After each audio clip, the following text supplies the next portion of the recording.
Donald Trump announced the US imposes 25% tariff on Canada and Mexico because Canada and Mexico have failed to adequately prevent the influx of illegal immigrants and drugs, particularly fentanyl, into the United States, the #1 cause of death in the United States.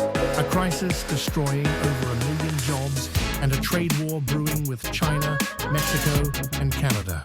This is not just about fentanyl, this is about power, politics, and the future of America. Let's break it all down.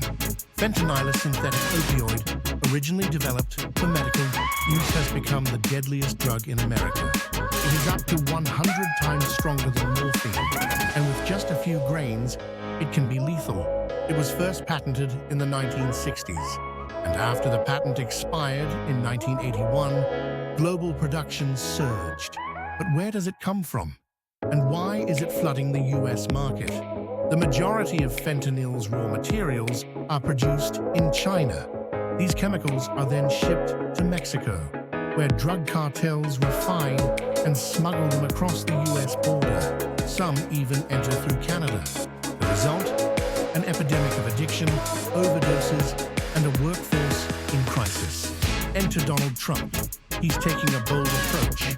Mass deportations of illegal immigrants and tariffs on Mexico, Canada, and China.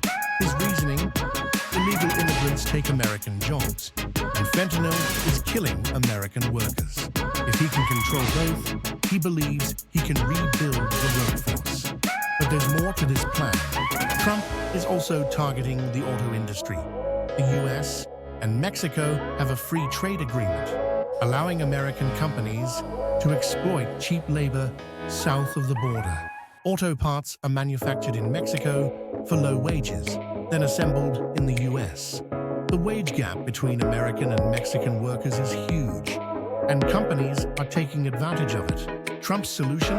Tariffs on Mexico and Canada. To force auto production back into the US, critics argue that these tariffs could raise prices for consumers and lead to economic retaliation from Mexico and Canada. But Trump believes this is a necessary step to rebuild American industry. So, what's the end game? Trump's strategy is clear: stop fentanyl, secure the border, revive American manufacturing. Will it work, or will it backfire and hurt the economy even more?